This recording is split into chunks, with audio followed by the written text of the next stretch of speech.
I'm posting this because I don't know who else to tell. If I go to the administration, I'll lose my job. If I go to the police, they'll think I'm on something. But I need to get this down in writing, just in case. Just in case I don't punch out tomorrow morning. My name is irrelevant. Let's just say I'm the guy who mops the floors while you're asleep. I work the graveyard shift at a high school in the Pacific Northwest. It's a massive, sprawling brick building from the 1950s that smells permanently of floor wax and teenage angst. People talk about liminal spaces. They talk about how creepy it is to be in a place that's supposed to be full of people when it's empty. But you get used to it. You get used to the hum of the vending machines in the cafeteria. You get used to the way the motion sensor lights click on a split second too late, leaving you walking into darkness for just a moment. You get used to the silence. Or, at least, I thought I was used to it. Up until 3 nights ago, my routine was solid. Clock in at 10 p.m. Start with the gym, move to the cafeteria, then hit the math wing. Headphones on, podcast playing, autopilot engaged. It's honest work, and the solitude pays better than retail. The trouble started when Mr. Henderson quit. Henderson was the head custodian. Guy had been there since the Reagan administration. He was one of those old school types, never smiled, smelled like stale tobacco and sawdust, and treated the school like it was a cathedral. He took his job seriously. Too seriously. Last Monday, I came in to find his locker cleared out. No 2-week notice. No goodbye. Just gone. The administration was scrambling, so they tossed me his ring of master keys and told me I was covering his route until they found a replacement. I didn't mind. His route included the basement levels and the boiler room, places where I could slack off without anyone checking the cameras. But it also included the West Wing. If you go to this school, you know the West Wing is blocked off. It's been under renovation for as long as anyone can remember. There's a set of double doors wrapped in chains and a heavy padlock. Behind those doors is the old swimming pool. I'd never been in there. Henderson always handled it. He was weirdly territorial about the pool. He told me once, "Kid, you worry about the vomit in the hallway. Leave the deep water to me."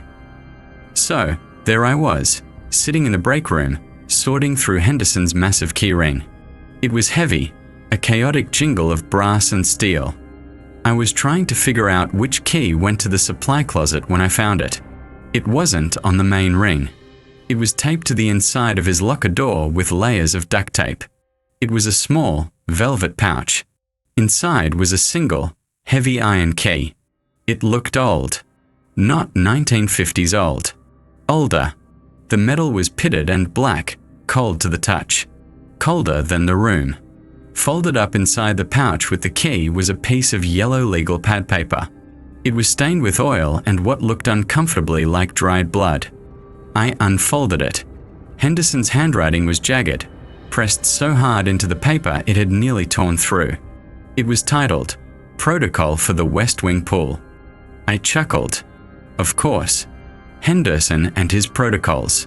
The guy probably had a checklist for how to tie his shoes. I expected it to be instructions on checking the humidity levels or checking for leaks. I was wrong. I'm going to transcribe the note exactly as I found it. I've read it 100 times in the last 3 days. I've memorized it. And now I'm sharing it with you. Because tonight I have to go in there. Here is the list. Rules for cleaning the old pool. 1. Entry. Only enter between 2 a.m. and 3 a.m. Do not unlock the door at any other time. If you hear splashing before you unlock the door, turn around. Walk away. Mark the maintenance log as obstructed and do not return until the next night. 2. The lights. The light switch is to your immediate left. You have 3 seconds to find it and turn it on after opening the door. Do not hesitate. If the lights flicker orange, they are just old bulbs. If the lights flicker blue, close your eyes immediately and count to 10. Do not open them until you hear the hum of the ventilation system. 3. The water. The pool is empty.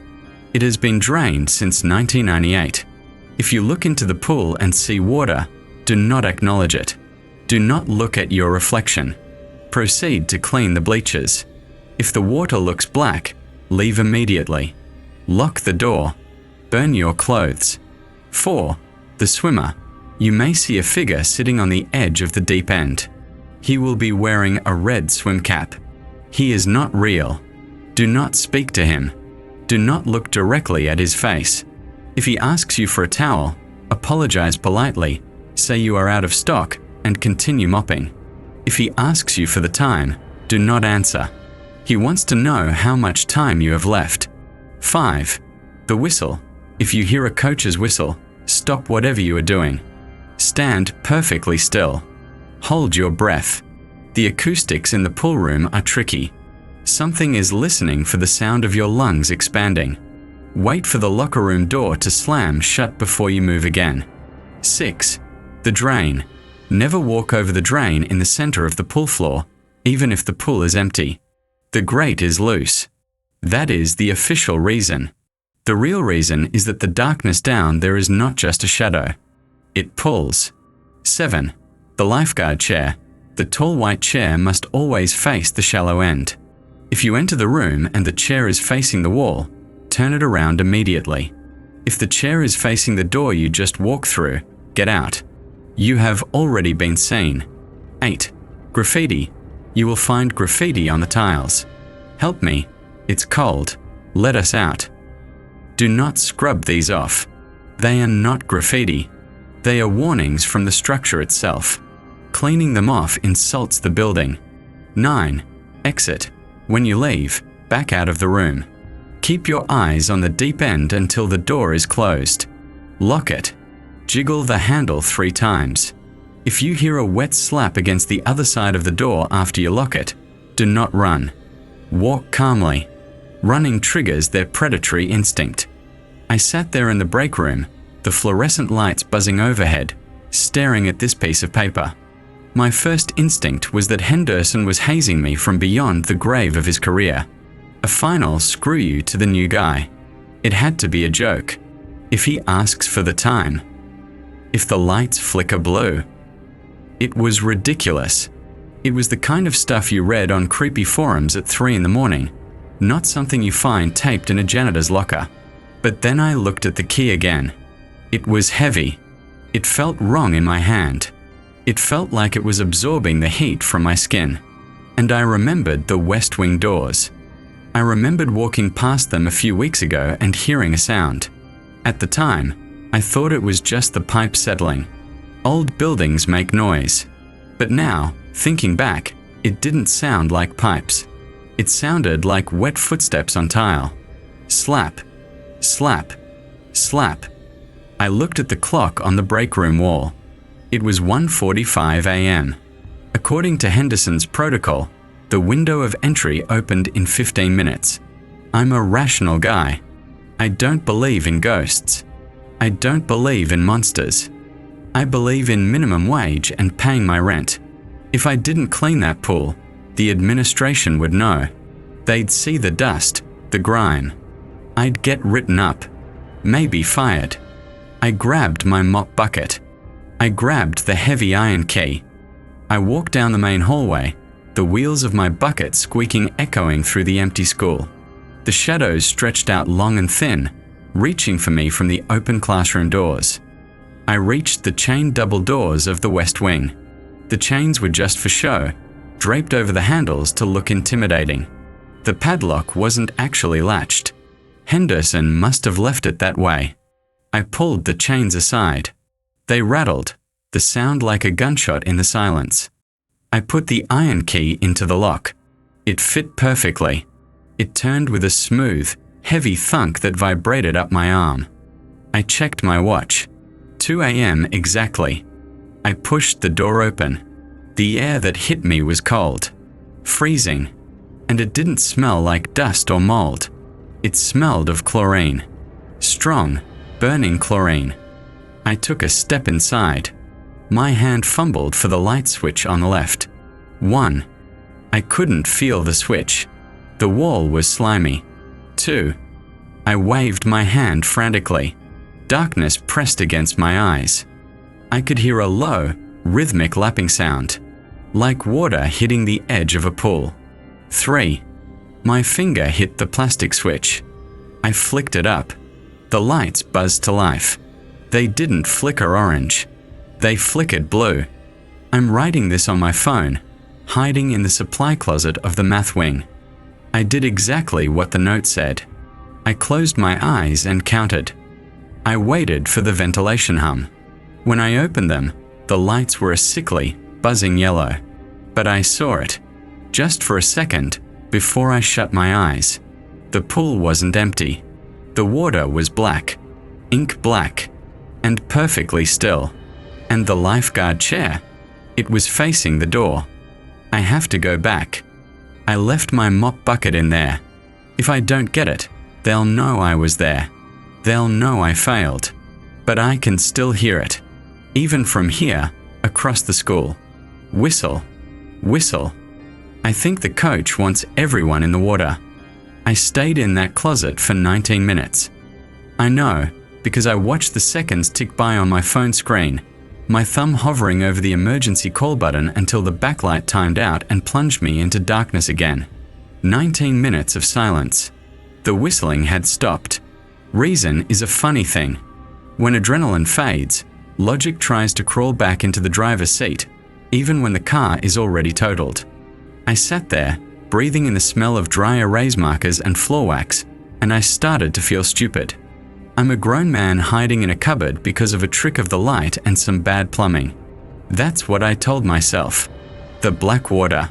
A shadow cast by the flickering bulb. The lifeguard chair.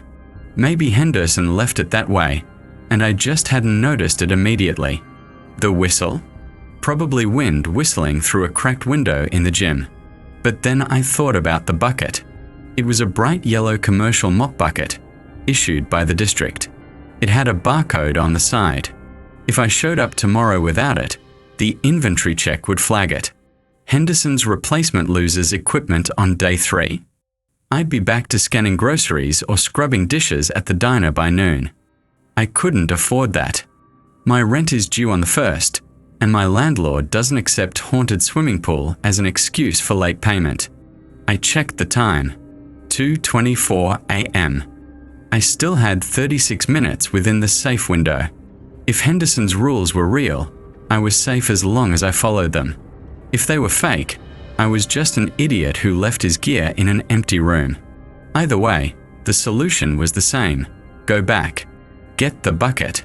Get out. I stood up, my knees popping. I opened the closet door. The hallway was empty.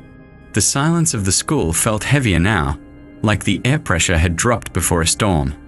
I walked back toward the west wing. I didn't take the cart this time. I wanted to be quiet. As I got closer, the smell hit me again.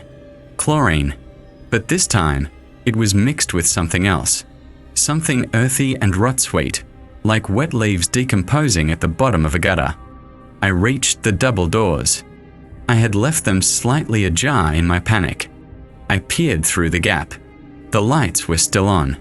They were buzzing with that sickly yellow hue. Not blue. Yellow meant safe. Or, at least, safer. I pushed the door open just enough to slip through. "I'm just getting the bucket," I whispered. I don't know why I said it out loud. Maybe to announce my intentions to the room. I'm not here to clean. I'm not here to stay. Just let me take my trash and leave. I scanned the room. My heart hammered against my ribs. The pool was empty. The black water was gone. It was just a deep, gaping concrete pit, lined with cracked white tiles and marked with faded black lane lines. The bottom was littered with decades of dust and debris. I let out a breath I didn't know I was holding. It was a hallucination. Just stress and shadows. Then I looked at the lifeguard chair. It was facing the shallow end. Wait. I closed my eyes, trying to replay the memory of my first entry. When I ran, the chair had been facing the door. I was sure of it. That was Rule 7. If the chair is facing the door you just walked through, get out. You have already been seen. Now, it was back in the correct position. Did it move? Or did I imagine it wrong the first time? I stepped fully into the room. The air was thick, humid, clinging to my skin. My shoes squeaked on the tile deck. Squeak, squeak. My mop bucket was sitting exactly where I'd left it, about 10 feet from the door, near the edge of the deep end. I walked toward it, keeping my eyes on the peripheral, checking for the red swim cap mentioned in Rule 4. The bleachers were empty. The diving board stood like skeletal fingers pointing over the void. I reached the bucket. I grabbed the handle. Cold plastic. Real. Solid. I turned to leave. That's when I saw it.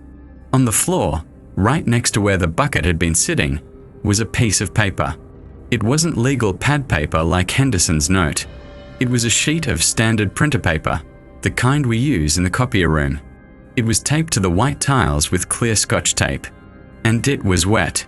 Not just damp. It was soaked, translucent, clinging to the grout lines. The water hadn't come from my mop bucket. The wringer was dry. There were no puddles nearby. It was as if the paper itself was sweating. I shouldn't have stopped. I should have walked away. But curiosity is a fatal flaw, and I crouched down. The ink was running, bleeding into blue and black veins across the fiber of the page, but the bold, black marker text was still legible. It looked frantic. The handwriting was different from Henderson's. It was jagged, hurried. Amendment to protocol, dated 11/04. I squinted. November 4th? That was 2 years ago. I read the text. He lied about the whistle. It's not the coach. Rule 5 is a trap. Holding your breath doesn't hide you. It just makes your heart beat harder. They can hear the rhythm. If you hear the whistle, exhale. Scream. Make noise. Dissuade them. Silence is consent. And the chair doesn't move on its own. He moves it when you aren't looking. If it's facing the wall, he's hiding behind it. My blood ran cold. If it's facing the wall, he's hiding behind it. I looked up at the lifeguard chair. When I entered the first time, it was facing the door. When I entered this time, it was facing the shallow end. The correct way. But I hadn't checked if it was facing the wall earlier. I just registered that it wasn't facing me. I looked at the tall, white wooden structure. It was positioned near the midpoint of the pool. The back of the chair was solid wood. There was plenty of space between the chair and the tiled wall behind it. Enough space for a person, or something shaped like a person. Drip. A sound from the empty pool. I froze. Drip. It echoed up from the concrete pit. I slowly stood up, gripping the handle of the mop bucket so tight my knuckles turned white. I moved to the edge of the pool and looked down. The pool was empty. Mostly. But directly below the high dive, in the deepest part of the pit, there was a puddle. It was small, maybe 3 feet wide. Black. Viscous. And standing in the center of that puddle, barefoot, was a man. He was facing the corner of the deep end, his back to me. He wore grey maintenance coveralls, identical to the ones I was wearing. The fabric was soaked, dark and heavy, dripping onto the concrete. He wasn't moving. He was just standing there, staring at the drain grate. I stepped back. My shoe squeaked. The figure in the pit didn't turn around, but his head tilted to the side. A sharp, unnatural jerk. Like a bird listening for a worm. I remembered Rule 4. The swimmer. He will be wearing a red swim cap. He is not real. This wasn't a swimmer. This was a janitor. And he wasn't wearing a swim cap. I remembered Rule 6. The darkness down there is not just a shadow. It pulls. I started to back away, clutching the bucket. Do not run. Walk calmly. The figure in the pit spoke. It wasn't a shout. It was a wet, gurgling rasp that bounced off the acoustic tiles of the ceiling. Is it 3 yet? I stopped. My breath caught in my throat. Rule 4 said do not answer. It said he wants to know how much time you have left. But this wasn't the swimmer. The rules didn't say anything about a janitor in the pit. Is it 3? The voice repeated, louder this time. Desperate. I need to clock out. The voice sounded familiar. It sounded like Henderson. But Henderson quit. Henderson was gone. Mr. Henderson. I whispered. The stupidity of it. Talking to the thing in the pit. The figure's shoulders hitched. A dry, wheezing sound erupted from him. A laugh. Or a cough. Henderson is retired, the thing gurgled. Slowly, agonizingly slowly, the figure began to turn around. I didn't wait to see his face. Rule 8, Rule 1, Rule whatever, I didn't care. The reptilian part of my brain screamed predator and I obeyed. I turned and walked fast. I didn't run, but I walked with the kind of speed that burns your shins. I kept my eyes fixed on the double doors. Slap. A wet footstep behind me. On the deck. Not in the pit. Slap. He was out of the pool. How? He was 15 feet down a second ago. Slap. Slap. He was fast. I reached the doors. I shoved the mop bucket through the gap, the wheels clattering loudly. I squeezed through after it. I grabbed the heavy iron handles and slammed the door shut. I fumbled for the chain. My hands were shaking so bad I almost dropped the padlock. Slam. Something hit the doors from the inside. Hard. The chains rattled against the metal. Open up. The voice wasn't a gurgle anymore. It was a roar. It sounded like 20 people screaming in unison. We need to clean. It's dirty. It's so dirty. I snapped the padlock shut. Silence. Instant. Total silence. I backed away from the doors, my chest heaving, sweat stinging my eyes. I stared at the wood. Nothing. No impact. No screaming.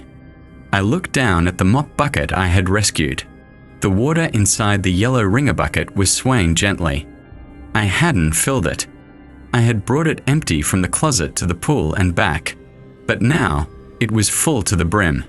The liquid inside wasn't water. It was thick. It smelled of copper and old pennies. It was red.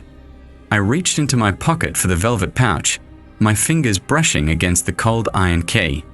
I needed to put it back. I needed to leave. I needed to quit. But then I felt something else in my pocket. A crinkle of paper. I pulled it out. It was the soggy note I had found on the tiles. I must have grabbed it when I stood up. Under the harsh fluorescent lights of the hallway, I saw something I missed in the dim light of the pool. There was more writing on the back. It was written in pencil, faint and smudged, almost illegible against the wet pulp of the paper. They let Henderson leave because he gave them a replacement. The key binds the keeper. You used the key. You entered the time slot. You are the curator now. Don't try to leave the school grounds before sunrise. The perimeter fence is the only thing keeping them in. I looked at the exit signs glowing red at the end of the hall. I looked at my watch. 2:35 a.m. I had 4 hours until sunrise, and I had a bucket full of blood that I had to dispose of before the students arrived. I grabbed the handle of the bucket. I didn't have a choice. Okay, I whispered to the empty hallway. Okay. I started pushing the bucket toward the boiler room sink. The wheels squeaked. Squeak. Squeak. From behind me, back toward the sealed west wing doors, I heard a sound. It was faint, but clear. A whistle. Tweet. And then, over the school's intercom system, which should have been off for the night, a voice crackled to life. It was smooth, deep, and sounded like it was coming from underwater. Attention students. Third period swim class is now in session. Please report to the West Wing immediately. Don't forget your towels. The intercom clicked off. I stood alone in the hallway. I'm posting this now from the boiler room. I've locked the door. I poured the red water down the utility sink, but the drain is backing up. It's bubbling. I don't think I'm going to punch out tomorrow. If anyone finds this, if anyone finds the list, don't touch the key. Don't take the shift. Let the pool stay dirty. Because I think I hear footsteps in the vents. And they sound wet. I'm sitting on an overturned bucket in the corner of the boiler room, staring at the vent grate high on the wall. I posted that last update 20 minutes ago. Since then, the scratching has stopped, but the dripping hasn't. It's a slow, viscous rhythm. Plip, plip, plip. I need to keep writing. It keeps my hands from shaking. It keeps me tethered to a reality where janitor means cleaning up spilled milk, not whatever this is. If you're reading this, you're my witness. You're the only reason I exist right now. If the internet connection cuts out, I feel like I might just blink out of existence, absorbed into the masonry of this godforsaken building. Let's talk about the basin. The title of this update. Henderson called the pool the old swimming pool. The administration calls it the West Wing renovation. But in the silence of 3 a.m., when the heating pipes groan and the building settles, you realize the whole school is just a basin, a containment unit. And right now, it feels like someone pulled the plug and I'm circling the drain. The boiler room was supposed to be safe. It's the heart of the school, hot, loud, industrial. The roar of the furnace usually drowns out everything. But the furnace is off. It shut down 5 minutes after I locked myself in. No warning lights, no error codes. Just a mechanical shudder, a metallic cough, and then death. Now, the only sound is the sink. I told you I poured the red water down the utility sink. The drain was bubbling. It's worse now. The bubbles are coming up in bursts, popping with a sound like snapping fingers. And with every pop, a fine mist of copper-scented vapor rises into the air. It's not just backing up. It's speaking. I know how that sounds. I'm the rational guy, remember? I fix leaky faucets. But physics works differently in here after 2 a.m. The gurgling in the P-trap isn't random. It has cadence. It has syntax. Gurgle, help, glug, cold. It sounds like a drowning man trying to talk through a mouthful of sludge. I backed away from the sink until my back hit the cold cinderblock wall. I checked my phone. 3:12 a.m. The sun doesn't rise until 6:45 a.m. I did the math. 3.5 hours. I can't stay in the boiler room. The fumes from the sink are making my eyes water, making my head swim. It smells like a public pool that hasn't been shocked in a decade. Urine, sweat, and rotting algae masked by a chemical burn. If I stay here, I'll pass out. And if I pass out, I wake up in the pool. I know that with the same certainty that I know gravity pulls down. I have to move. But the vents, the wet footsteps. I looked up at the grate again. A dark, oily droplet hung from the metal slat, trembling. It fell. Splat. It hit the concrete floor just inches from my boot. It wasn't water. It was grey sludge, like dissolved drywall and liquefied dust. Then, a voice drifted down from the ventilation shaft. It wasn't the roar I heard at the double doors. It was soft, conversational. Hey, buddy, you missed a spot. It was my voice, not a recording. It was me, speaking with my inflection, my cadence. It sounded like I was standing right above myself in the ceiling plenum, right there on the floor. You missed it. Henderson wouldn't like that. You want to be Employee of the Month, don't you? My stomach twisted. I grabbed the heavy iron key from my pocket, gripping it like a weapon. A useless, rusty shiv against a ghost, but it was all I had. Open the door, buddy. The air is better out here. We are all waiting for the assembly. I stood up. I couldn't listen to it. It was too close. The psychological weight of hearing your own voice taunt you is indescribable. It makes you want to tear your own throat out just to stop the resonance. I unlocked the boiler room door. I didn't check the peephole. If I saw my own eye looking back at me, I'd lose it. I just threw the bolt and shoved the door open, stumbling out into the lower maintenance hallway. The silence out here is heavy. It has texture. The air feels pressurized, like the inside of a diving bell. I started walking toward the main atrium. My plan, if you can call it that, is to get to the library on the second floor. It has glass walls, visibility, and it's far away from the plumbing. No sinks, no toilets, no drains. Just books and dust. But the school has changed. I've walked these halls every night for 6 months. I know every scuff mark on the linoleum, every cracked tile. But tonight, the geometry feels loose. The hallway to the cafeteria seemed to stretch as I walked down it. The lockers on either side looked taller, looming over me like iron monoliths. And the sounds. This is the echoes part. As I passed the choir room, I heard a piano chord. A jarring, dissonant slam of keys, like someone sat on the keyboard. I froze. Silence. Then, a single, high-pitched giggle. A child's giggle. "Marco!" A small voice shouted from inside the locked room. I didn't answer. I kept walking, my grip on the key tightening until my skin turned white. "Marco!" the voice screamed, closer to the door this time. It wasn't playful anymore. It was angry, demanding. I walked faster. "Polo!" The scream came from the water fountain next to me. The spout erupted, spraying black water 3 feet into the air. I jumped back, slipping on the slick floor, barely catching myself on a row of lockers. The lockers rattled. Not one. All of them. Bam, bam, bam, bam, bam. A ripple of impact traveled down the hallway, like invisible fists were pounding on the metal from the inside. I ran. I don't care about the prey drive rule anymore. I ran because the noise was deafening. It sounded like a riot in a prison block.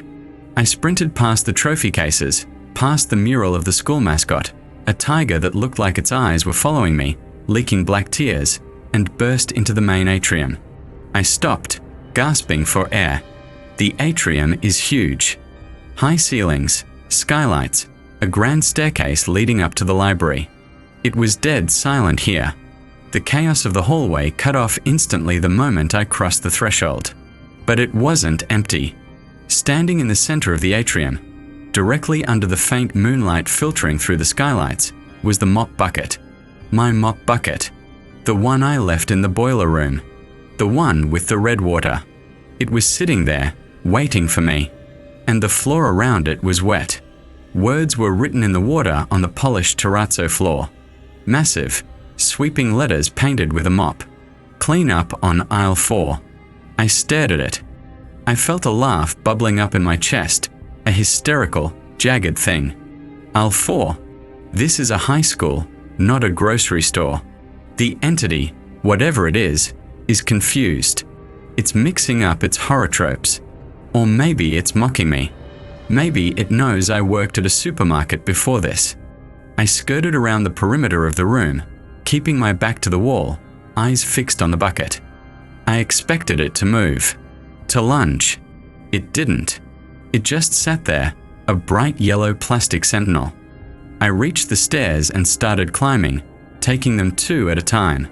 The library is at the top. Safe ground. Paper and ink.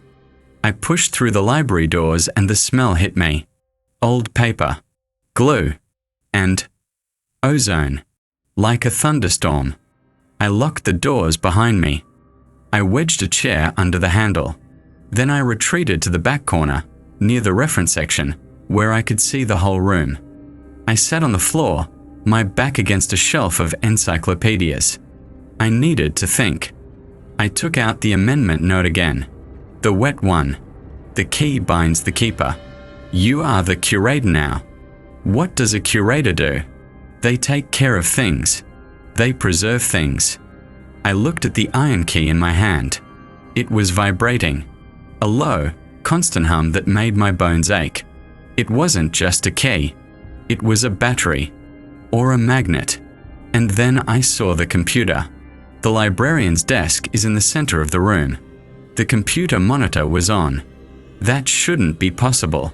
The network shuts down at 11 p.m. for updates. The screens go black. I crawled toward the desk. I know. Curiosity killed the cat. But information is ammunition. The screen wasn't showing the Windows login. It was showing a live feed. Security cameras. But these weren't the cameras I watch in the security office. These were angles I'd never seen before. Camera 1, inside the walls. A crawl space full of rats. But the rats were moving in a circle, a perfect spiral. Camera 2, the inside of a locker. A dark, cramped view looking out through the slats at the empty hallway. Something large and grey walked past.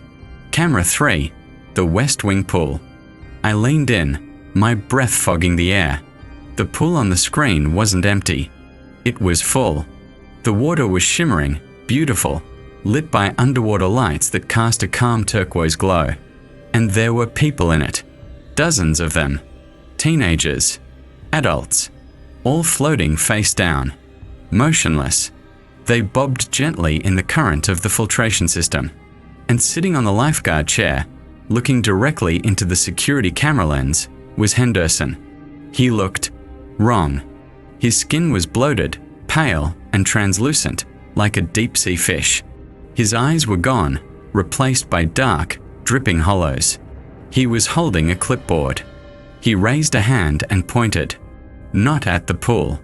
He pointed at the screen. At me.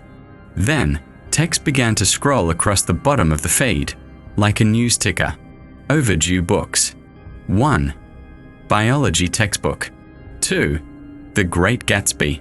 3. The Janitor. The screen flickered and went black.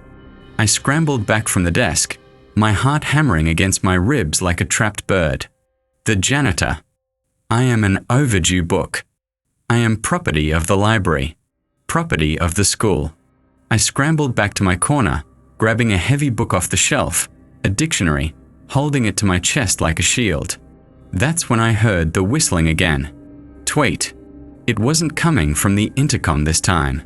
It was coming from the stacks. Tweet. Closer.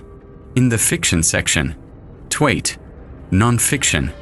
I held my breath. I remembered the rule. Silence is consent. The amendment said to scream, to make noise. But I couldn't.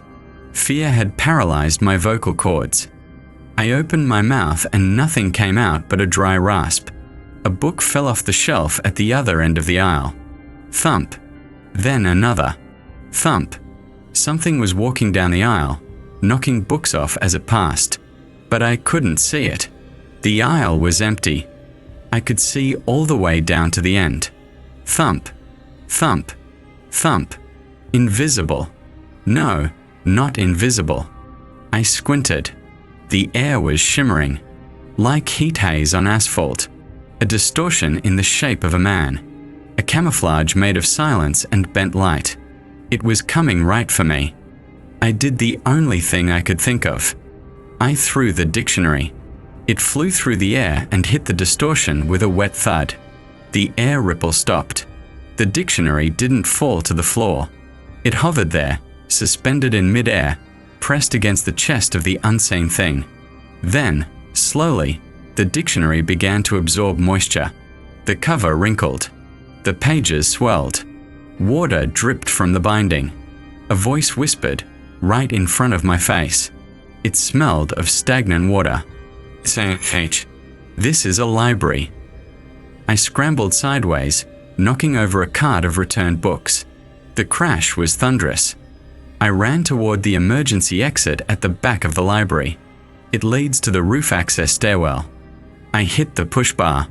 The alarm should have sounded. A piercing wail that alerts the police. It didn't. Instead, the alarm bell on the wall started ringing, but it wasn't a bell. It was the sound of a school bell, distorted and slowed down to a demonic groan. Briayening. I burst into the stairwell and slammed the door. I could hear the wet thud of the invisible thing hitting the door from the other side. I ran up. Roof access. Fresh air. I burst out onto the roof of the high school. The wind hit me. It was cold, biting. I ran to the edge of the roof and looked over the parapet. I needed to see the town. I needed to see streetlights, cars, a 7-Eleven, anything that proved the world was still there. I looked down. There was no town. The school is surrounded by water. Dark, black, endless water. It stretches to the horizon in every direction. The school isn't a building anymore. It's an island. A brick ship floating in a void of ocean. And down there, in the water, hundreds of feet below the roof's edge, things are moving. Massive, pale shapes coiling in the deep. I backed away from the edge, falling onto the gravel roof. I checked my phone. No signal. Of course. But the Wi-Fi, the school Wi-Fi is still connected. Student_guest. Strong signal. That's how I'm posting this. The school wants me to post. It wants me to broadcast. I'm the curator. I'm documenting the collection. I'm stuck on the roof. The door to the stairwell is bulging outward. Something is hammering on it. The metal is starting to tear. I have the key in my hand. It's hot now. Burning hot. I think I know what I have to do. The list of rules. Rule 3 said, if the water looks black, leave immediately. Lock the door. Burn your clothes. I can't leave. The water is everywhere. But I have a lighter. And I'm wearing my uniform. The hammering is getting louder. The door hinges are screaming. I'm going to try something. I'm going to offer a trade. If you don't hear from me in an hour, assume the curator has been archived. And whatever you do, if you see a puddle that looks a little too deep, or hear a whistle in an empty room, don't hold your breath. Scream. Scream until your lungs bleed. Because they hate the noise. It reminds them they're dead. Wait. The hammering stopped. The door handle is turning. Slowly. Someone is unlocking it from the inside. But I have the only key. Unless there's a spare. The door is opening. It's Henderson. He's not wet anymore. He's dry. Perfectly dry. He looks exactly like he did the day he quit. He's wearing his crisp uniform. He's holding a mop. He's smiling. Shift change, kid, he says. He's holding out his hand. He wants the key. I didn't hand it over. My brain was screaming at me to do it. Just drop the iron key into his open palm, let the cold metal slide against his dry skin, and walk away. Walk back to a world where physics makes sense and janitors don't fight water demons on the roof of a floating high school. But my hand wouldn't move. The key was burning my palm, vibrating with that low, heavy hum, like a downed power line. Come on, son, Henderson said. His smile widened. It was too wide. It stretched past where the corners of his mouth should have stopped, revealing teeth that looked too white, too uniform. Like chiclets pressed into grey putty. You've done a great job. Real bang-up work. But the union doesn't like overtime. I took a step back, my heels crunching on the roof gravel. You're not Henderson, I said. My voice sounded small against the wind whipping off the black ocean below. Of course I am, he chuckled. It was a dry sound, like dead leaves skittering on pavement. I'm the head custodian. I have the seniority. Now, the key. He took a step toward me. He didn't lift his feet. He slid them. His clean work boots dragged across the gravel, leaving 2 parallel trails and stones. If you're Henderson, I shouted, holding the key behind my back, what's the code for the break room vending machine? It was a stupid question. A panic question. But Henderson knew that code better than his own social security number. 1-1-4-5. He used it every night to get a Diet Coke. The thing wearing Henderson's face stopped sliding. The smile didn't falter, but the eyes, those empty, flat eyes, twitched.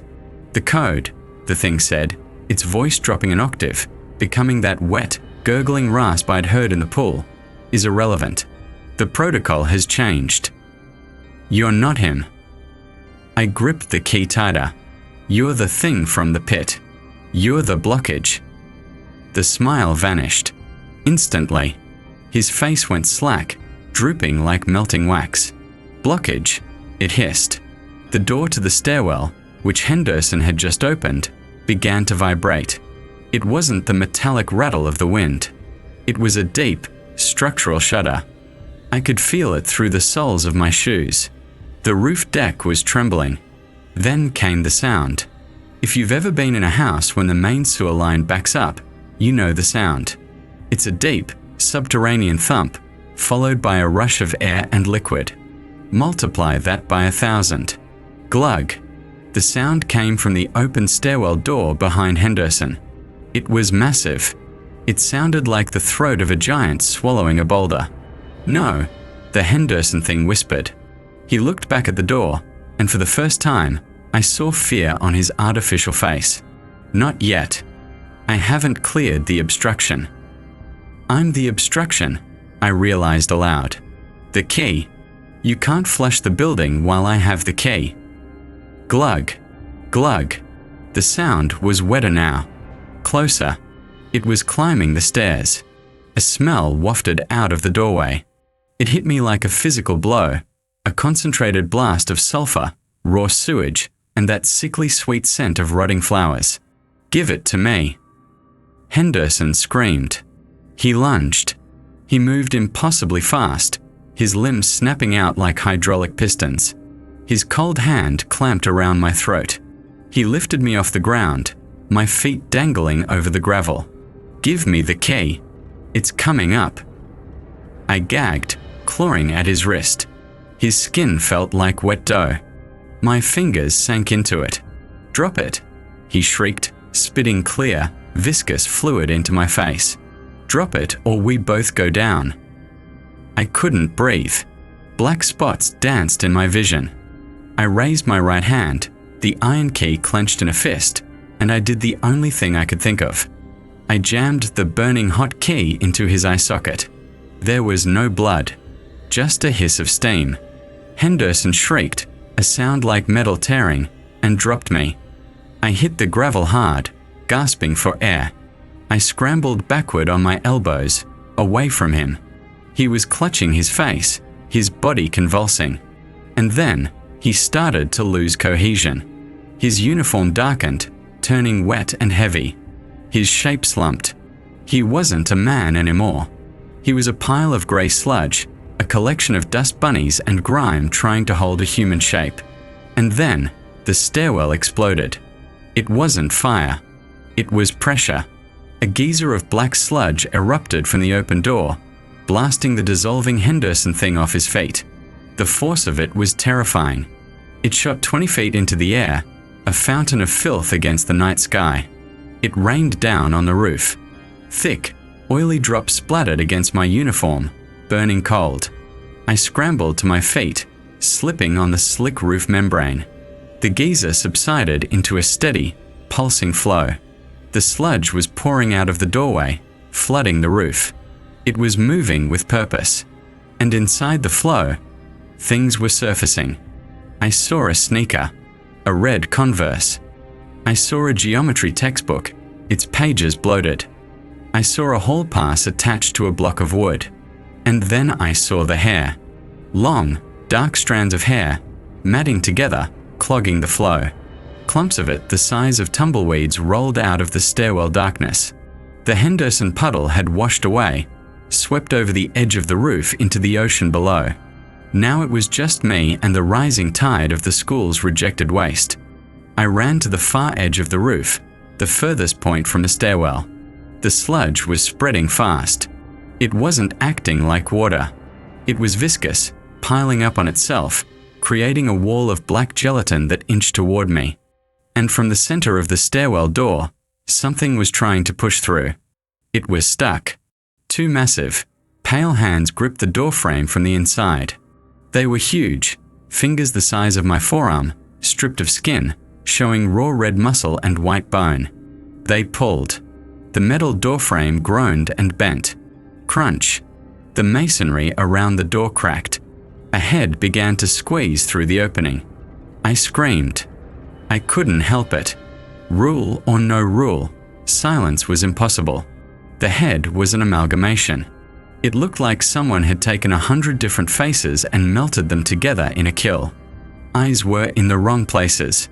Mouths opened and closed silently on cheeks and foreheads.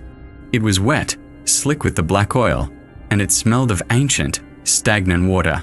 It was the Clog, the living, breathing accumulation of everything the school had ever tried to wash away.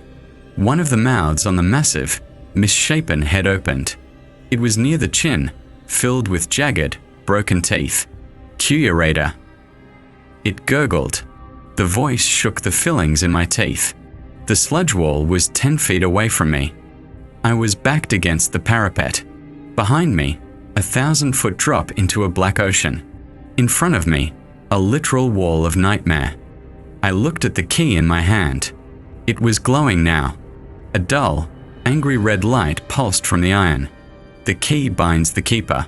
If I threw the key into the ocean, would it stop? Would I be fired? Or would I just be defenseless? The Clog pulled itself further onto the roof. Its torso was a cage of ribs woven with rusted pipes and copper wiring. You missed a spot. The many mouths whispered in unison. A tentacle of black hair shot out from the sludge wall. It wrapped around my ankle. It was freezing. It burned like dry ice. I swung the key down, smashing it into the hair. The hair recoiled, hissing, as if I'd hit it with a branding iron. The key hurts them. The key is the only thing that hurts them. I scrambled up onto the narrow concrete ledge of the parapet. I was balancing on 6 inches of concrete. The Clog roared, a sound of rushing water and breaking glass. It lunged, dragging its massive bulk across the roof, crushing the ventilation units like soda cans. I held the key up to the sky. I quit. I screamed. I didn't throw the key. I slammed it down. Not into the monster. I slammed it into the roof of the school. I found a crack in the parapet concrete, a small fissure from years of rain and ice, and I jammed the red-hot iron key into the building itself. I said I quit. I turned the key. The sound that followed wasn't a click. It was a crack that sounded like the spine of the world snapping. The vibration stopped. The wind stopped. The Clog froze mid-lunge, its massive hand inches from my face. The mouths on its head all opened wide in a silent scream. And then, the roof gave way. Not under me. Under it. The center of the roof collapsed inward. The structural integrity of the west wing failed. The drain opened. With a sound like a bomb going off, the roof, the stairwell, and the massive Clog plummeted downward into the building. Dust and debris exploded upward. I covered my head, crouching on the precarious ledge as the school swallowed its own cancer. I watched as the Clog fell. It didn't scream. It just looked at me, with 100 eyes full of hate, as it plunged back into the darkness of the 4th floor, then the 3rd, then the 2nd. Crash. Crash. Splash. A massive splash echoed from deep within the bowels of the building. Silence returned. I was alone on the ledge. The center of the roof was gone, replaced by a gaping, jagged hole leading down into the abyss. I looked out at the ocean. The water was receding. The black ocean was draining away, swirling into a massive whirlpool around the school. The level was dropping fast. I could see the tops of the trees appearing. Then the street lights. Then the roof of the 7-Eleven down the street. The hallucination was breaking. The quarantine was lifting. I fell backward off the parapet, landing on the remaining strip of gravel roof. I lay there for a long time, listening to the sound of water gurgling away, returning the world to dry land. My phone buzzed. I pulled it out. The student_guest Wi-Fi was gone. I was on LTE.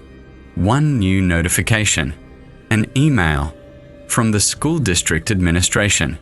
Time, 5:59 a.m. Subject, Urgent. Shift coverage. To whom it may concern. Due to a plumbing emergency in the West Wing, school is cancelled for today. Maintenance is required to stay on site until the blockage is fully cleared. Your shift has been extended. Regards. Admin. I laughed. I lay there in the pigeon crap and gravel and laughed until I cried. I sat up. My uniform was ruined, stained with black ichor. My hands were shaking. I looked at the crack in the concrete where I had jammed the key. The key was gone, fused into the stone, or fallen into the pit. I stood up and walked to the edge of the crater in the roof. I looked down. It was dark, but way down there, in the wreckage of the first floor, I saw a light. It was the blue flicker of the pool lights. And I heard a whistle. Tweet. I'm not done. I'm not the curator anymore. I'm the plumber. I have to go down there. I have to find the key. If I don't, the ocean comes back tonight. I can feel it. The tide is already turning. I'm posting this from the roof. I'm going to climb down the fire escape. I'm going to go to the hardware store when it opens in an hour. I'm going to buy a flashlight, a crowbar, and as much bleach as I can carry. If you go to this school, if you see a wet spot on the ceiling, move your desk. And if you hear a toilet flush when no one is in the stall, don't look in the bowl. Something is trying to come back up. I went to Home Depot at 6:15 a.m. I stood in line behind a contractor buying lumber and an old lady buying potting soil, clutching a cart filled with 4 gallons of industrial strength bleach, a halogen work light, a roll of duct tape, and a 36-inch wrecking bar. I looked like I was about to dissolve a body. The cashier didn't even blink. That's the thing about the suburbs. Everyone is too polite to ask why the janitor is vibrating with adrenaline and smells like raw sewage. I parked my Honda Civic around the back of the school, near the loading dock of the cafeteria. The sun was up. The sky was a painfully bright, oblivious blue. Birds were singing. It was a Tuesday morning in America, but looking at the brick facade of the school, I could see the sickness. The bricks weren't red anymore. They were bruising. Dark, purple patches were spreading across the masonry like gangrene. And the windows, from the outside, they looked normal. But if you squinted, if you looked at the reflection of the clouds in the glass, the clouds were moving backward. I wasn't the curator anymore. I wasn't the janitor. I was the exterminator. I taped the wrecking bar to my belt.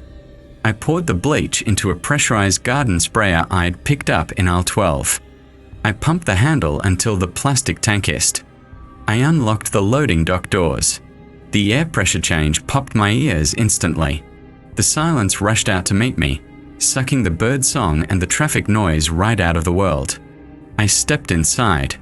The cafeteria was dim. The tables were folded up against the walls. The floor was sticky. I checked my watch. 7:45 a.m. According to the email, school was cancelled. The building should be empty. But as I walked past the serving line, past the sneeze guards and the stainless steel trays, I heard it. Slap, slap, slap. Bare feet running on tile. Fast, playful. I swung the work light beam toward the sound. Nothing but dust motes dancing in the beam. Then, a whisper, right in my ear. Marco. I spun around, pumping the trigger on the bleach sprayer. A mist of chlorine shot into the empty air. Nothing. I wiped sweat from my forehead. The humidity in here was tropical. My clothes were already sticking to my skin. I needed to get to the West Wing. I needed to get to the debris pile in the pool. I needed that key. To get to the pool from the cafeteria, you have to cut through the locker rooms. If you went to high school in the last 50 years, you know the smell. It's a specific cocktail of Axe body spray, mildew, and shame. But the boys' locker room at this school had a new note in the bouquet today. It smelled like the ocean at low tide, like dead crabs and drying kelp. I pushed the door open. The locker room is a maze. Rows of tall, grey metal lockers create narrow canyons. The lighting is terrible. Caged bulbs that cast long, jail bar shadows. I stepped into the first aisle. Drip. Water was falling from the ceiling. Not rain. The acoustic tiles were sagging, heavy with black liquid. I walked slowly, heel to toe, trying to be quiet. The physics of the game had changed. The rules said silence is consent. They said scream. But that was for the pool deck. That was for the swimmers who wanted to know the time. This felt different. This felt predatory in a way that required stealth. I passed row 4. A gym bag was sitting on a bench. It was open. Inside, I saw a tangled mess of wet hair and teeth. I kept moving. Marco, a voice giggled from the next aisle over. It sounded like a freshman. A young, cracking voice. I froze. My grip on the wrecking bar tightened. Marco, another voice answered from the showers ahead. Deeper. Wetter. Marco. A third voice. Behind me. They were triangulating. I realized with a sick drop in my stomach that I wasn't playing the game. I was the ball. I ducked low, crouching under the sight line of the lockers. I crept forward, moving toward the showers. The pool entrance was on the other side of the shower block. I reached the end of the row. I peeked around the corner. Standing in the main aisle, facing away from me, was a boy. He was wearing gym shorts and a t-shirt that said athletics on the back. He was barefoot. His skin was pale, waterlogged, wrinkling like he'd been in a tub for 3 days. He was standing perfectly still. His head was cocked to the side. He had no eyes. Where his eyes should have been, the skin was smooth, unbroken, like a doll that hadn't been finished. But his ears were massive. They were stretched, elongated, twitching independently like a radar dish. He opened his mouth. It was a black hole lined with needle teeth. Marco, he whispered. It wasn't a question. It was a sonar ping. He was listening for the echo. I pulled my head back, pressing myself against the cold metal of the locker. My heart was hammering against my ribs so hard I was terrified he could hear the rhythm. Thump, thump. Thump, thump. I looked at the garden sprayer in my hand. If I sprayed him, he'd scream. If he screamed, the others would come. But if I didn't move, he'd find me. He was drifting down the aisle. I could hear his wet feet sliding on the tile. Sliff. Sliff. I needed a distraction. I looked around. On the bench next to me was a padlock. Someone had left it unlocked. I grabbed it. It was heavy. I waited until I heard the sliff-sliff get closer to my row. I stood up, took a breath, and held the padlock over the rows of lockers, toward the far end of the room near the entrance I had just come from. The padlock hit a locker door with a deafening clang. The sound ricocheted off the tile walls like a gunshot. The eyeless boy snapped his head around. His neck twisted a full 180 degrees with a sickening crack of cartilage. "Polo!" he shrieked. It wasn't a human scream. It was the sound of a steam whistle. Polo! Polo! Polo! From every aisle, voices erupted. A chorus of the drowned. They sounded ecstatic. The boy launched himself toward the sound. He didn't run. He galloped on all fours, his limbs bending at impossible angles. He scrambled up the lockers like a spider, vaulting over the top row, chittering in a wet, clicking language. I didn't wait to see where he landed. I ran. I sprinted toward the showers. I abandoned stealth. I hit the tiled floor of the shower room hard, my boots skidding on the slime. The shower room was a nightmare. The shower heads were all on. They were spraying black, oily water. The steam was thick, smelling of copper and rot. I couldn't see the exit door on the other side. I ran through the black rain. The water burned my skin where it touched. Marco! The scream came from right beside me. I spun. One of them was clinging to the shower partition. It was a girl, her hair plastered to her face. She had no eyes. She was smiling. She lunged. I didn't think. I raised the garden sprayer and pulled the trigger. A concentrated stream of bleach hit her directly in the open mouth. She choked. The scream died in her throat, replaced by a gurgling hiss. Smoke rose from her face. The bleach reacted with the black sludge, foaming violently. She fell back, clawing at her throat, thrashing in the slurry on the floor. I kept running. I hit the push bar of the pool deck door. It was jammed. Rusted shut. Polo. Polo. They were coming into the showers behind me. I could hear them splashing, slipping, eager. I jammed the flat end of the crowbar into the door crack. I leaned my entire weight into it. "Come on," I gritted out. "Open up, you piece of..." Crack. The rust gave way. The door flew open. I tumbled out onto the pool deck. I scrambled to my feet and slammed the door shut. I jammed the crowbar through the handles, locking it. Thud. A body hit the door from the other side. Then another. They started scratching. Fast, frantic scratching, like rats in a wall. I backed away, panting, wiping the black water from my eyes. I was in the West Wing. The humidity here was absolute. It felt like walking into a lung. I looked up. The roof was gone. The jagged hole I had created with the key was massive, ragged edges of rebar and concrete framing a view of the sky. But the sky wasn't blue anymore. Through the hole, the sky was a swirling, bruise-colored vortex of grey clouds. And, hanging from the clouds, were chains. Massive, rusted anchor chains, dangling down through the hole in the roof, disappearing into the depths of the pool. I looked at the pool. The water level was high. It was lapping at the very edge of the deck. The water was black, but it was glowing from beneath. A sickly, radioactive green light pulsed from the deep end, and floating on the surface was the debris from the collapse. Chunks of roof, the twisted metal of the stairwell door, and sitting on a floating piece of drywall, right in the center of the pool, was the lifeguard chair.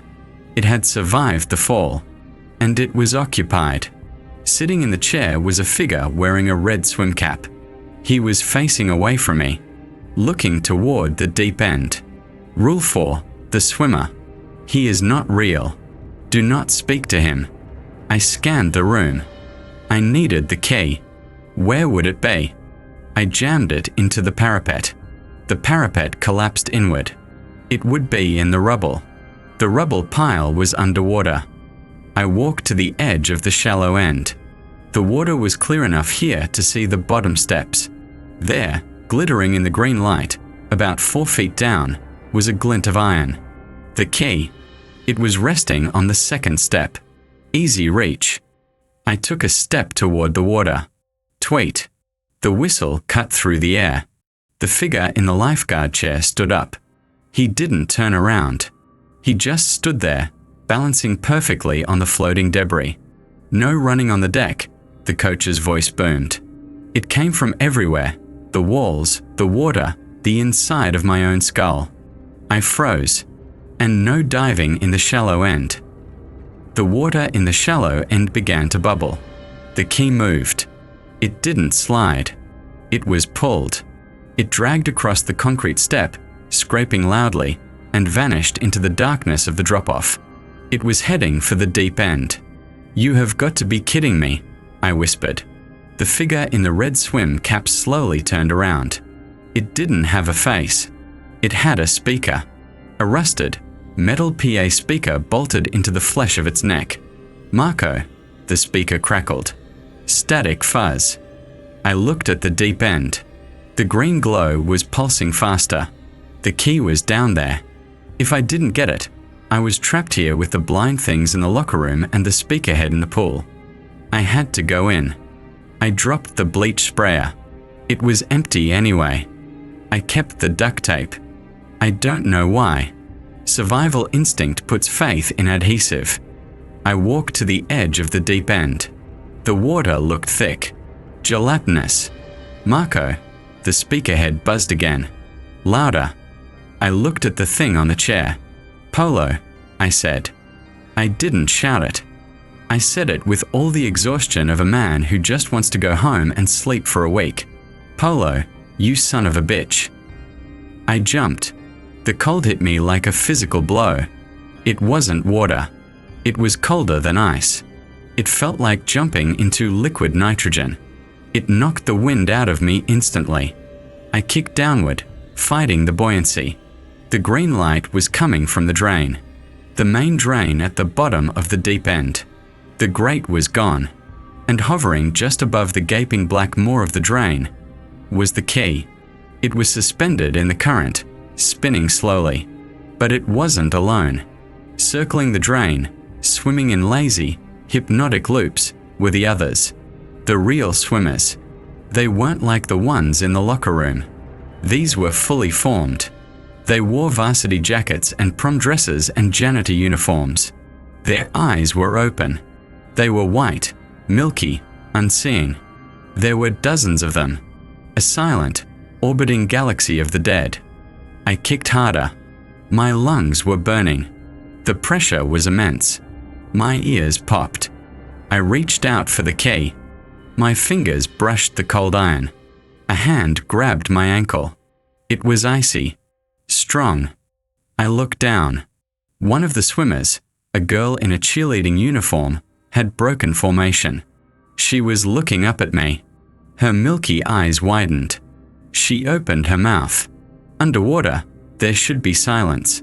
But as she screamed, a massive bubble of air erupted from her throat, vibrating through the water, hitting me in the chest. Polo. The sound underwater was deafening. It was a concussion grenade. The entire circle of swimmers stopped. They all looked up. They all screamed. Polo, Polo, Polo. The water churned. They surged upward. A wall of pale limbs and grasping hands. I grabbed the key. I clenched my fist around it.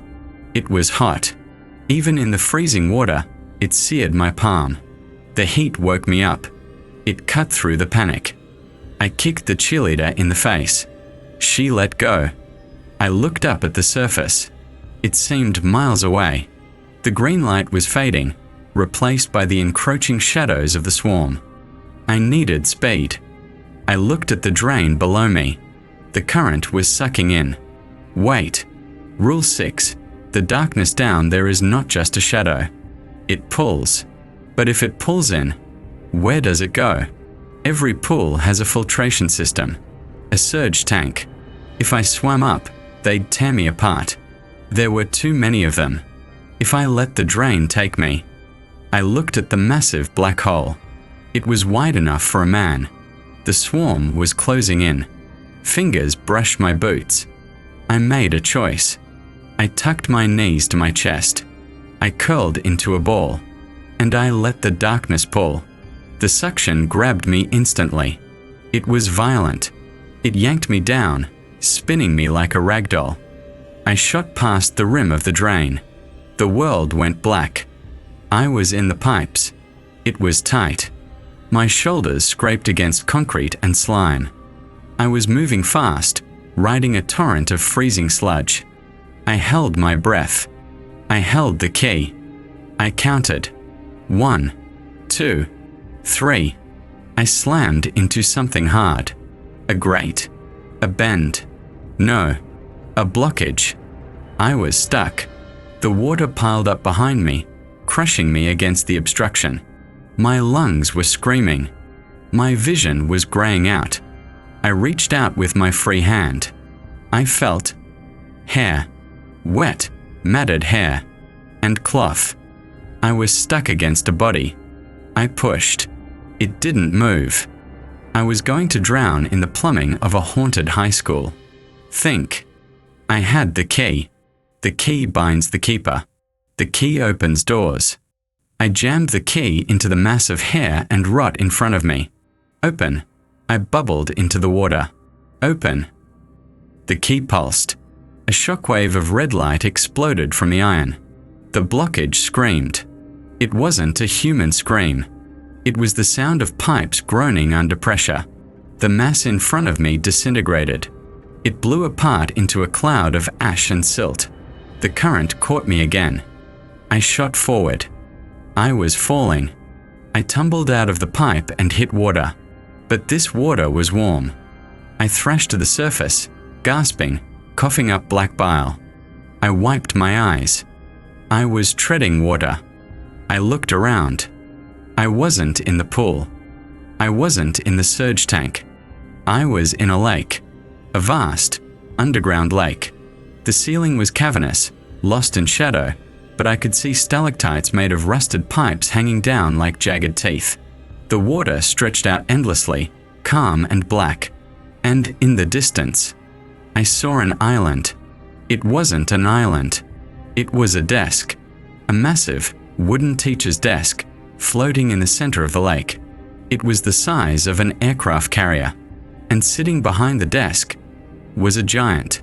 He was wearing a tweed jacket with leather patches on the elbows. He was hunched over, writing in a notebook the size of a billboard. He stopped writing. He looked up. He adjusted his glasses. His eyes were burning wheels of fire. He looked across the lake at me, a speck in the water. His voice rolled across the surface like thunder. "You are late for class." I gripped the key. I treaded water. "I have a hall pass," I shouted back. The giant smiled. It was a terrible, indulgent smile. "Then bring it here. We have much to discuss before the final bell." I started swimming toward the desk. My arms are heavy. I'm tired, but I can't stop, because I can hear them behind me. The swimmers. They found the pipe.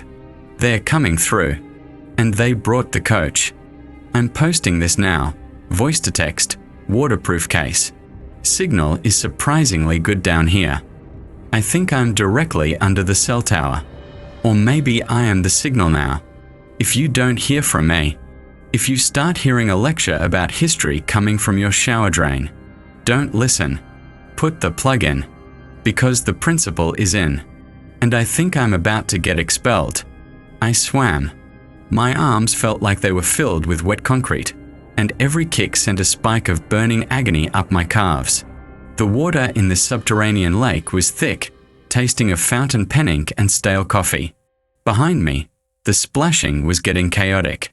The swimmers were fighting each other to get out of the pipe, a frenzy of pale limbs and open, screaming mouths. "Polo! Polo!" The sound echoed off the stalactites, vibrating through my ribcage. The giant desk loomed ahead. It was ridiculous. It was terrifying. It was a monolith of polished mahogany rising out of the black water, easily 50 feet high. The brass handles on the drawers were the size of sedan doors. I reached the leg of the desk. It was carved like a massive column. I found purchase on a scuff mark in the wood, a scuff mark the size of a pothole, and hauled myself out of the water. Gravity felt heavier here. The air was dry and smelled of chalk dust so thick it coated my throat in seconds. I climbed. I used the grain of the wood like a rock wall. Below me, the water churned. The swimmers had reached the desk. They were clawing at the wood, their fingernails scratching with a sound like 1,000 rats in a wall. But they couldn't climb. They were aquatic things, slippery and weak out of the deep. They just shrieked, their eyeless faces turned upward, hungry for the heat of the key in my pocket. I pulled myself up onto the desktop. It stretched out like a football field of green felt. In the distance, a lamp the size of a lighthouse cast a harsh, yellow cone of light onto a piece of paper that could have covered a city block. And there sat the principal. Up close, he was even more impossible. His tweed jacket was a landscape of woven hills. His tie was a red river. He adjusted his glasses, 2 massive circular windows reflecting the fire in his eyes, and looked down at me. I was an ant standing on his blotter. "State your business," the principal boomed. The sound didn't come from a mouth. It came from the air itself, a pressure drop that popped my ears. "The morning announcements are in 5 minutes. Tardiness is not tolerated." I stood up. My uniform was dripping black slime onto his pristine green felt. I reached into my pocket and pulled out the iron key. It was glowing white hot now, sizzling against the wet fabric of my glove. I held it up. It felt heavy, like holding a collapsing star. "I'm turning in my keys," I shouted. My voice sounded thin, pathetic in the vastness of the cavern. "I'm resigning. Effective immediately." The principal leaned forward. The smell of old paper and pipe tobacco washed over me, a hurricane wind. He narrowed his eyes of fire. "Resignation," he rumbled. "Highly irregular. The position of curator is a tenure-track appointment. You have barely completed orientation." "I don't care," I yelled. I stepped forward, walking across the green felt toward his massive hand, which rested on the desk like a dormant beast. "The school is clean. The clog is gone. The water is receding. My shift is over." The principal picked up a pen. The movement was slow, tectonic. The pen was a spear of gold and obsidian. He tapped it against the ledger. Boom, boom. "You breached the roof," he noted, his voice devoid of emotion. "You damaged school property. You fraternized with the blockage. You have accumulated." He glanced at the ledger. 312 demerits in a single shift. "I saved the building." I screamed. I was shaking. The adrenaline was fading, leaving behind a cold, hollow terror. I flushed the system. "Now let me out." The principal paused. He looked at the key in my hand. Then he looked at the swimmers below, who were still screaming Polo into the void. He sighed. A gust of wind that nearly blew me off the desk. "The protocol is clear," he rumbled. "The key binds the keeper, but the keeper may designate a successor." He moved his hand. He pointed a finger the size of a redwood trunk toward the edge of the desk, toward the water. "Throw it back," he commanded. "Return the authority to the deep. If the faculty accepts it, you are dismissed." I looked at the edge. I looked at the key. It was vibrating so hard my bones hurt. If I threw it, I was defenseless. If I threw it, I was just a guy in a dirty uniform standing in front of a god. But I was so tired. I walked to the edge of the desk. The swimmers went silent. They sensed it. They gathered below, a sea of upturned, pale faces. "Here," I whispered. "Catch." I tossed the key. It tumbled through the air, end over end, a spark of pure light in the gloom. It hit the water with a hiss of steam. The water erupted. The swimmers didn't dive for it. They scattered. They screamed in terror as the water began to glow. A vortex opened up, a whirlpool of brilliant, blinding white light. It wasn't sucking down. It was pushing up. The principal picked up a rubber stamp. The handle was wood. The base was iron. Application for dismissal. He droned. He brought the stamp down. I saw the word on the stamp face as it descended. It was backwards, but I could read it. Expelled. Slam. The stamp hit the desk right next to me. The impact shattered the world. The green felt dissolved. The wood splintered. The cavern collapsed into geometry and noise. I was falling, but I wasn't falling down. I was falling up. I was rushing through pipes again, but this time I was moving toward the light. I felt pressure squeezing me, twisting me, wringing the water out of my lungs. I heard the school bell ringing, distorted and manic. Bring, bring, bring, bring. I saw flashes of the school. The locker room, empty, dry. The library, books on shelves, quiet. The cafeteria, sunlight hitting the tables. And then I hit the grate. Metal struck my forehead. Hard. I tasted blood. I pushed. I shoved with everything I had left. The grate gave way. I burst out. I gasped, sucking in air that didn't taste like copper or mold. It tasted like grass. It tasted like diesel fumes and dew. I rolled onto my back, coughing, retching, clutching the grass like it was the only real thing in the universe. The sky was blue. Painfully, beautifully blue. The sun was just cresting over the horizon, a blinding white disk burning through the morning mist. I lay there for a long time, just breathing. My uniform was shredded. My skin was stained grey. I was missing a shoe. I sat up. I was on the 50-yard line of the football field. The sprinklers were on. CHS. They were spraying relentless, clean arcs of water over the grass. I looked back at the school. The brick building stood silent against the sunrise. The west wing looked normal. The roof was intact. There was no hole, no black sludge, no chains hanging from the clouds. It looked like a high school. But as the sun hit the windows of the second floor, I saw it. The glass wasn't broken, but it was scarred. There were spiderweb fractures inside the panes, catching the light, refracting it into jagged rainbows. And behind the glass of the library window, just for a second, I saw a figure. He was wearing a tweed jacket. He was adjusting his glasses. He raised a hand and waved. A slow, mocking goodbye. I scrambled to my feet. My knees buckled, but I forced them to lock. I limped across the field, soaking wet, shivering in the morning chill. I made it to the parking lot. My Honda was there. It was covered in dew.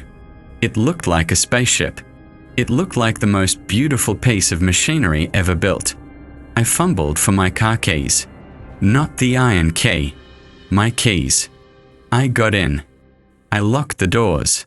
All of them. I started the engine. The radio came on. A top 40 pop song. It sounded aggressive, alien. I drove. I didn't look in the rearview mirror. I ran 2 red lights getting out of the school zone. I'm sitting in the parking lot of a 24-hour diner 3 towns over. I've been here for an hour. People are staring at me. I look like a swamp monster. I don't care. I ordered coffee. Black. The waitress poured it. The dark liquid swirled in the white mug. I stared at it. Tweet. A faint, high-pitched whistle came from the mug. I jumped, knocking the coffee onto the table. The hot liquid spread, dripping onto the floor. The waitress sighed.